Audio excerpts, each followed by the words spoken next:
Welcome to USFL Game Plan, brought to you by USFL Today. We are your hosts. I'm Angelo and that is Luke Miller. It's week 10, Luke. Yeah, believe it or not, here we are, last week of the regular season. Unbelievable. This is what, our fourth or fifth show together, I believe. And I want to introduce our new segment, Tweets of the Week, by starting off and letting you know that we are the number 3 ranked USFL-related podcast, according to Mr. Stevie T on Twitter. And I thought that was pretty cool, just because, I don't know how official any of these rankings really are, but considering we've only got a handful of shows on under our belt, to be ranked as highly as the USFL podcast and then the USFL gambling podcast and then us, it's pretty lofty praise, Luke, without a full season under our belt. It is. My man Stevie, he came through for us. He, as he said in a future tweet, his opinions are never wrong either. So you can't really refute what he had to say. We're a top 3 apparently in the USFL podcasting world. So I'll take it. I'll appreciate all the love for sure. Yeah, I'll take it too. And here, let's pull up the list. Here it is. I got his top 9 here. Number 1, USFL podcast. Number 2, USFL gambling podcast. Here's us at number 3, USFL game plan. Then the Captain's Log. That's the Showboats show.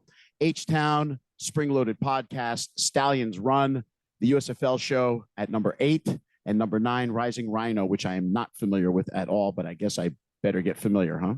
Yeah, sounds like it. I mean, it's a good list. I think it's sweet to see how much this community has grown just in 2 years. Last year I started listening to the USFL podcast as I was getting into the league and, found out about some other things, USFL Network, Pro Football Newsroom, what you were doing. There's different people kind of in this space, but it's been great to see it continue to grow and build and more people get involved and more people start up, blogs, social media, websites, podcasts, all that kind of stuff. And so it's cool to be a part of that. And it's exciting to think about where the league is going to continue to grow, from here. Absolutely. And knowing that the league is already speaking in terms of year 3, that assures that we'll be back again next year doing this and all through this winter as an off season. So that's exciting. Thank you, Stevie T, for that tweet. Luke, do you have anything to contribute to tweets of the week? I do. It was hard to pick just one, but and I'm, I guess, showing my colors here as a Birmingham native and Stallions fan. But before the game last week between the Stallions and the Gamblers, Mark Houston had a tweet where he said, to quote, "Can't be the MVP if you can't beat the team with the other MVP candidate," right? Yeah. I'm replying to all the banter. Well, as we'll discuss, the Stallions did beat the team with the other MVP candidate, and Stallions Nation made sure to bookmark that tweet ahead of time. So the rest of my day this past Sunday was reading responses to Mark Thompson from various fans and players. And I have to say, my personal favorite, out of all the options I saw, there was a lot I could have mentioned, but out of all the ones I saw, my personal favorite was from Birmingham Stallions fan section, who posted a fake Yu-Gi-Oh card that was titled "Finna Roast Your Ass Boy." Here it is. As a guy rubbing his hands together. We'll put a picture of it on the screen. But that one, he had that one saved. I know my man Birmingham Stallions fan section had that one saved in the drafts for a week before the game. And about as soon as the game was over, he hit that thing. And all of a sudden Stallions Nation swarmed and roasted Mark Thompson's ass. So he hasn't responded yet to all the banter. He wanted to weigh in on the front end, maybe not so much on the back end after his, 0 touchdown performance, but he'll see if he can bounce back this week. Yeah. Speaking of, let's quickly review the week 9 games. They're kind of already old news, as everybody's been speaking about what's just about to happen over the next few days when week 10 kicks off. But let's just review it real quick to get a sense of why we're where we're at today. And it kicked off with the Maulers just throwing that monkey wrench we all hoped would happen, Luke, by beating the Panthers 19-7 and opening the door for the Generals. The Panthers offense continues to disappoint while the Maulers defense continues to be tops in the league. Yeah, the Maulers defense, I mean, you can't give them enough credit. I saw another tweet this week that tweeted out the scores of each of their wins and how many points their offense had. And it was like, 19, 20, 24, or something like that. Right. Not a lot of points to win a game. And so obviously, got to give a ton of credit to their defense for what they've been able to do, including this past weekend. I think it was 4 interceptions and 5 sacks or something like that. And, the Panthers aren't known for having the best offense in the world, but still, the way that they were able to come out and create pressure, turnovers, make big plays, not only get stops, but make big plays and control the game was definitely impressive. Second game of the day on Saturday was the Breakers and the Showboats in a game we all thought was going to be a lot closer, but lo and behold, the Breakers managed to put two halves together on both sides of the ball. Yeah, I think the way this one played out was exactly what you would want if you were Coach John DeFilippo, and exactly what you wouldn't want if you were Coach Todd Haley. DeFilippo, they've got a good team, but I think they play better when they can get into a rhythm, when the offense can be balanced, when the defense is playing well, and they really were clicking on all three phases of the game. On the other side, for Todd Haley, the Showboats really don't play well, I think, when they get behind, right? When they start losing, they start going for it on first down, they start trying to force things. They can't kind of be more balanced on offense. The defense can't kind of pin their ears back and do what they want to do. They're just not a good team, it seems, when they have to try and come from behind and they can't kind of play their way of playing the game. And so they kind of got behind early. They got that rain delay, and it was really just kind of, all downhill from there. I mean, if you look at the stats, I mean, McLeod Bethel Thompson, I think, had 88 passing yards. Wes Hills had like less than 100 rushing yards. If you told me that their offense was going to produce like between 150 to 200 yards, I think somewhere in that ballpark, I would have never thought they pulled out the win. But again, credit to their defense for the way that they played, because they had so many short fields. They really didn't have to get any yards to get the ball in the end zone. Yeah, and with the win, the Breakers just a win away from making the playoffs, while the Showboats are now on life support with like an extreme wild outside shot, which we'll talk about a little bit later. On Sunday, the Stallions and Gamblers mixed it up, and the Stallions proved their dominance in the division by beating the Gamblers 38-15 in a game that wasn't even that close. No, I mean, again, I guess is the theme for the week, but a ton of credit goes to the Stallions defense. I think in the first half, if the Stallions defense hadn't been playing the way they had, it could have been a very different game, and the Gamblers could have got out to a big lead. The Stallions offense had trouble kind of clicking, but you knew it was a matter of time until Magoo really kind of found his rhythm and the offense started to get things going, and that really happened in the second half. And the way the defense played, I mean, the Gamblers just had no chance. 0-5 on red zone attempts, 4 of 16 on third down attempts, less than 100 rushing yards, I think less than 150 passing yards. I mean, the defense really came to play. 3 takeaways, I think it was 5 sacks, or 7 tackles for loss. I tweeted about it earlier, but Right. It was pure domination on the defensive side of the ball, and the Gamblers, because the offensive mistakes the Stallions had, the Gamblers were lucky to get 15 points. Otherwise, it might have been a 38-6 game or 38-3 game. And with the win, the Stallions clinched their spot, and the Gamblers now need to win and get some help as well. Last game of the weekend, it was the shootout. The Generals and the Stars didn't start out as a shootout. Looked like it was going to be a walkaway for New Jersey, but ultimately the Generals hung on and won 37-33 in a game that could be a playoff preview. Yeah, I thought this, for me, as far as the regular season, was one of, if not the sort of game of the year. I mean, it was really, must-see TV, primetime game. Generals were clicking, like on all fronts at the beginning of the game, got out to a great lead, looked like they had things under control, and then, Case Cookus just kind of did what he does and put the team on his back. But, yet again, the Generals' strength and the Stars' weakness collided, where, the Generals' pass rush kept getting to Cookus, the Stars' O-line couldn't slow them down, and that was – that was sort of the story of the game, or at least the biggest kind of deciding factor of the game when it was all said and done.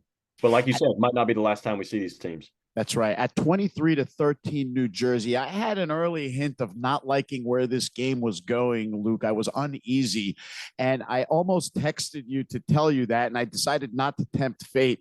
And the game still ended up exactly in that way, with the Generals kind of watching their lead erode and the Stars come flying back in this game. And how about Bart Andrus? Instead of going for the touchdown on that 4th down late in the game, he decides to kick the field goal just for the sole purpose of having the opportunity to try that 4th and 12 retained possession and use like that last minute or so to try to get into touchdown range. I thought that was a brilliant move. A lot of people said, hey, he should have just tried the touchdown pass right there, because when are you going to get that close? But I totally understood the strategy when they did it, and I was all on board.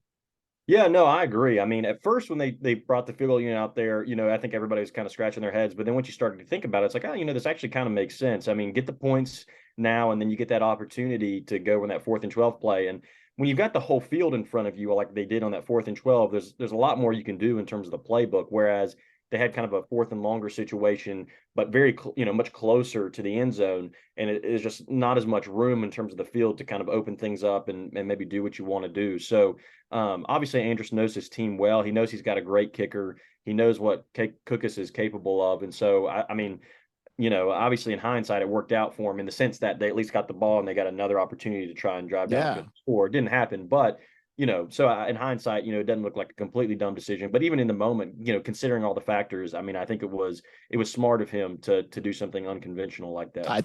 I thought it was as well. And as far as the Generals go, I feel like this was the most Generals-like performance we've seen out of them all season offensively, and for about 3/4 of the game defensively. The thing I liked the most, aside from the fact that Darius Victor and Trey Williams finally looked like the tandem of a year ago, the coaching staff, Coach Riley and Coach Smith, finally dipped into the bag of tricks and got a little bit creative offensively, something that we had not seen at all in the last 6 or 7 weeks. And as a matter of fact, sometime around early June, I was speaking with Coach Smith, and I said, when are we going to see Cam Eccles-Looper use his arm and throw the ball to the quarterback like he did last year? And he just kind of shook his head, and then there was the play on Sunday with Cam Eccles-Looper dropping the ball in the basket for DeAndre Johnson, just like they ran it last year. So it was fun to see them finally get creative and open up the playbook a little bit, because they're going to need that. Without having a Cavante Turpin, you got to get creative. And I think maybe they've realized that finally. Yeah, what I mean? And for all intents and purposes, going into last week's game, the playoffs had kind of started for them. Obviously, if they lost, there was still a scenario where they could maybe get in. But for all intents and purposes, they needed that win. And then obviously the playoffs do start for them this week. And so, like you said, there's not time to leave anything in your bag of tricks. I mean, it's time now. If you got something that could work, if you got something that could give you a competitive advantage, you've got to bring it out and try it and go with it, because, you don't want to get to the end of the season and then be left wishing, oh, I wish we would have tried that, or I wish we would have ran that play, or what if we had done this, So kudos to the Generals to finally, deciding to get to that point. You would hate, you hate that it kind of got to this point before they did that. You wish they maybe would have got a little more creative in the middle of the season, but they're still can win the championship if they can win the next 3 games. So yeah, it's amazing with just about every team alive, and the Generals are one of them. So let's make that our lead into Week 10 and kick it off. 1:00 Eastern Time, Saturday, USA Network. Generals and Maulers in Canton, Ohio. It's the only game in the Canton Hub this weekend, and again, it is for all the marbles in the sense that the winner goes to the playoffs, loser goes home. Luke, who you got here? I'm going to have to take the Generals in this one. I think these are 2 good teams. They're similar teams in ways, right? Their strength is their defense. Their defenses have been great all year. But I do think the Generals offense has the potential to be still much better than the Maulers offense. When the Maulers played the Generals the first time around, they only scored 3 points. And obviously their offense has gotten better since that game. That was a long time ago. But they still struggle running the ball. Troy Williams, their quarterback, is their leading rusher. When they've got 2 running backs that you think would be, or are quality players, but they just haven't, for whatever reason, whether it's the scheme or, whatever the case may be, they just haven't been able to kind of get going this year. And so Troy Williams has been good, but I still think DeAndre Johnson, especially when he's healthy, is a little better. He's more experienced. He's got a good arm. He's, maybe even more of a threat with his legs than Williams is. And so, and then you've got obviously, a much more productive running back kind of tandem on the General side of the ball. Both teams have some great players on the outside, but I think that kind of backfield that the Generals have creates the possibility for them to score more points than the Maulers. And frankly, I don't think the Generals offense is probably going to have to score a lot of points to win the game. So I think it's going to be a low scoring affair, most likely. But I think, the Generals pull it out, maybe 20-13 or, 21-10 or something like that.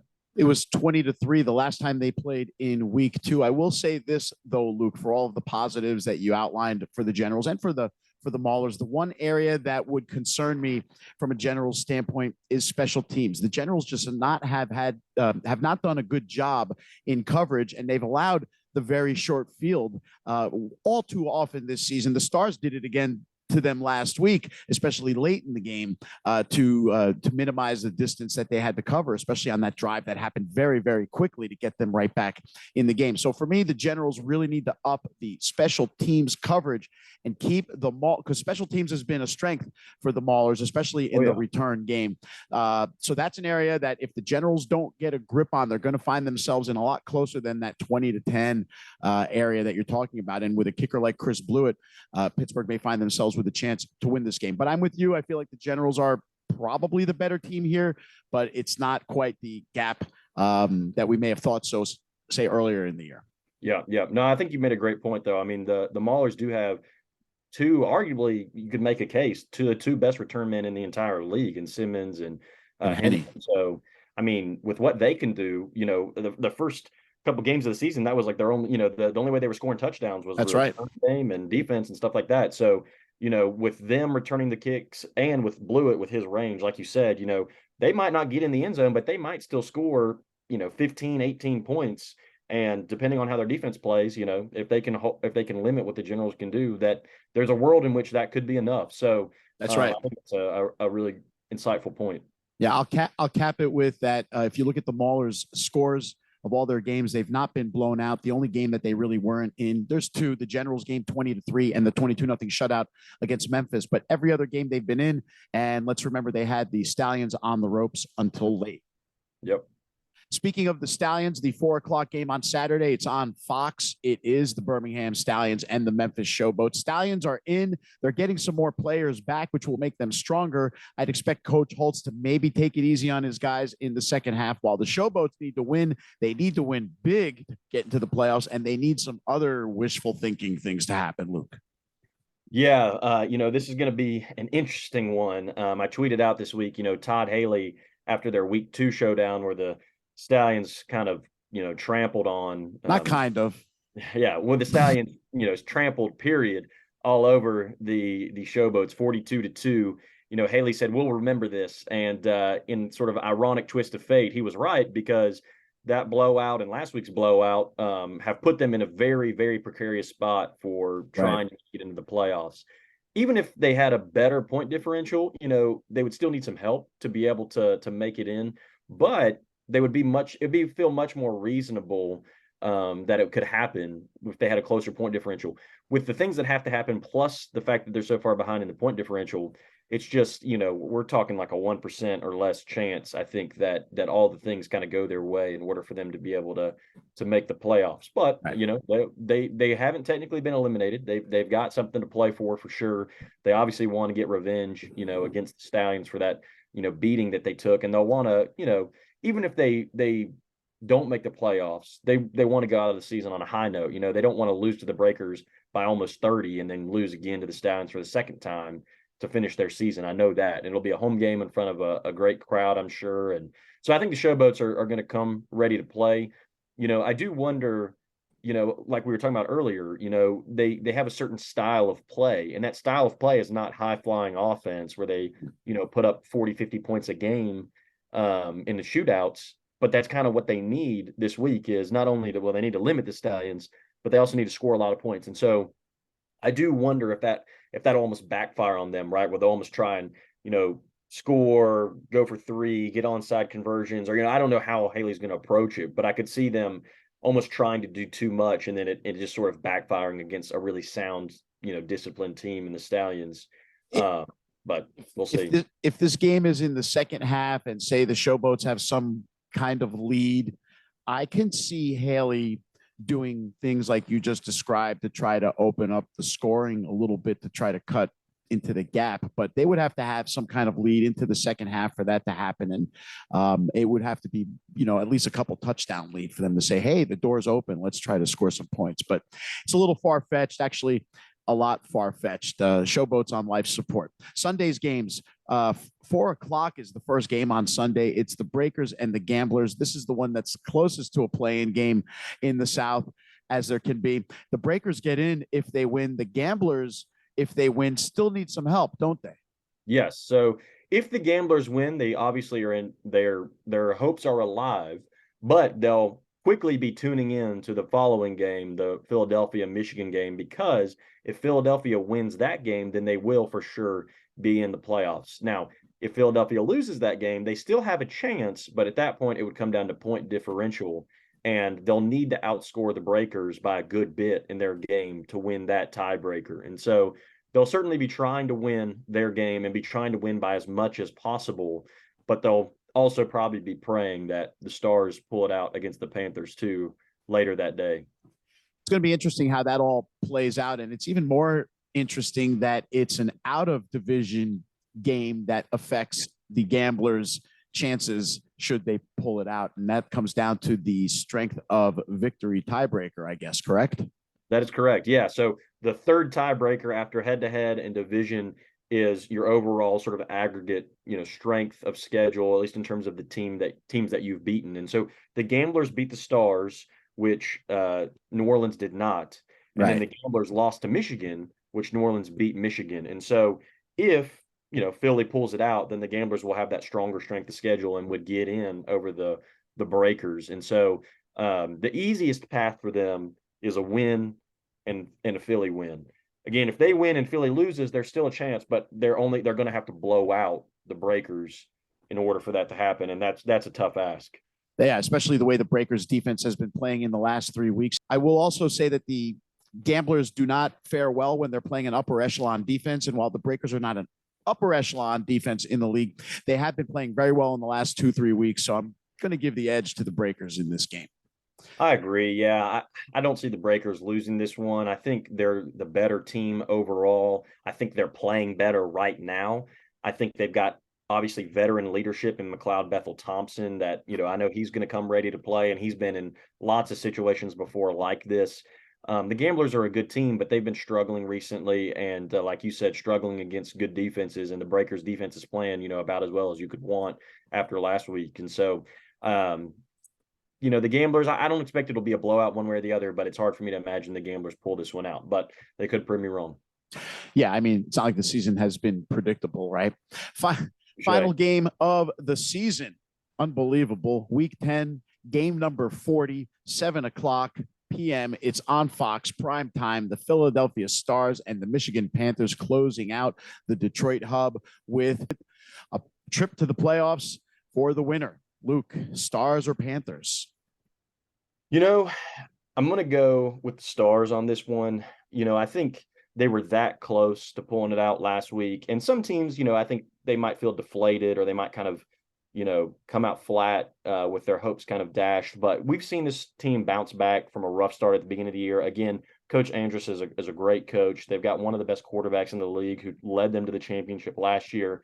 And honestly, the Stars defense is their weakness, but the way the Panthers offense has been playing, the inconsistency, the turnovers, the lack of protection for Love, Corbin and Scott, they haven't been able to run the ball in a dominant fashion like we probably thought they would be coming into the season. And so I think the Stars defense is going to be able to, limit them in terms of what that offense is going to be able to do. And then the Panthers defense is a great defense, but I don't think they're going to be able to contain, Corey Coleman and the weapons that the Stars have. A lot of weapons. Yeah, I don't think they're going to be able to contain them enough to allow their offense to be able to outscore what the Stars are going to be able to do. So I don't think, again, none of these games, obviously, nobody expects a blowout in this league with the level of parity that we have. So I don't think it'll be a completely lopsided affair. But, I do feel pretty good about the Stars' chances in this one. Yeah, the Panthers would need to score 28 points minimally to have a chance to pull out this game. And I don't remember the last time they hit 28 in this season, maybe opening week. Yeah, it's been a while. Yeah, it certainly has. Luke, it's going to be crazy, man. I mean, you got essentially 2 semifinal games happening in the North, and then you've got a possible playing game in the South. We couldn't have asked for a better finish to the season. No, yeah, I mean, it's been awesome to see. I mean, I think if you told the executives at the USFL, hey, you're going to get to week 10 and you're going to have only one team having clinched the playoff, you're going to have nobody eliminated technically yet, right, and multiple games where the winner gets to survive and advance. I mean, that's kind of the exact storylines that you would hope for, right? Like everybody's got something to play for this week. I mean, even the Stallions technically, if they win, they for sure guarantee that they have the number 1 seed in the South, right? It's possible if they lose and the Breakers win that they'll actually be the 2 seed. The game would still be in Birmingham, but they would technically be the away team, on the away sideline and stuff like that. So, I don't know that that really makes much of a difference, or if they really would care or have much of a preference. But they, in theory, they at least do still have something that they're kind of playing for in terms of seeding and stuff like that. So, everybody's got something to play for. Everybody's, I think, excited about, the playoffs essentially starting a week early. Yeah. And yeah, it's very different from last year and very exciting, I think, for players, fans, coaches, everybody in the league. I'm getting this sneaking suspicion that we're going to see a repeat of last year's playoff matchups, Luke. I felt That's it my for a prediction. couple of weeks now. Yeah, that's my prediction. Would love for a different team maybe to sneak in, just so just a little bit of a different look than last year. But I agree. I think we're going to see the same 4 teams that we saw last year. They were the best 4 teams last year. I think in terms of their ceilings, I don't know if I'd say they've been the best 4 teams this year. I mean, I wouldn't say that, because I think the best 4 teams have all been in the South. They But have. I think in terms of their ceilings, right, like in terms of their potential in either division, I think they're the four best teams as far as what they're capable of accomplishing. Right. And they all were really good teams last year, and they all brought a lot back. So I mean, that's not necessarily a surprise. But Right. Again, credit to the other teams that have made it to this point. Again, they might make it into the playoffs. They're a lot more competitive than they were last year, and they're certainly all moving in the right direction, even if they don't end up making it into the playoffs this year. Yeah, a lot of teams are going to have some good feelings to look back on, especially over the second half of the season, as everyone seemed to improve, even if their win-loss record didn't show it. And specifically the Maulers, who, if you would have told them that they have a play-in game in week 10, they would have signed up for it. So, it's a successful season to that end. However, they probably would have liked to win a few more of those close games that they played. Absolutely. But Coach Horton said just yesterday, I believe, as he put it, all the goals we had before week 1 are still there for us here in week 10. And that goes for just about everybody else in the league. And on that note, Luke, I will wish you a very exciting and happy week 10.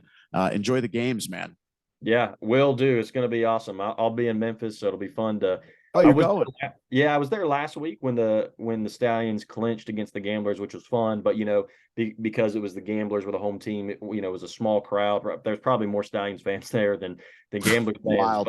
But this week will be fun, because I think Memphis will have a great crowd with their last home game, and I know quite a few Stallions fans that I've talked to at least are planning on making the trip up. So I think I'm looking forward to getting the full kind of Memphis USFL experience. They're doing something special there, so I'm looking forward to getting to be a part of that. Yeah, this is really the first game of season 3 for Memphis, at least the way I kind of see it. So they'll want to finish on a high note. Follow this gentleman, Luke Miller, on Twitter at Luke Miller PFN. He writes some great stuff about the Stallions and about the league, and he's always tweeting something interesting or funny. And you can follow me at NJ_Generals for my Generals account, or follow us at USFL Today on Twitter and on YouTube, so you can catch up with all of our shows that we post. But that's it for this week. Enjoy the playoffs, everybody. We'll see you next week for our playoff edition of USFL Game Plan.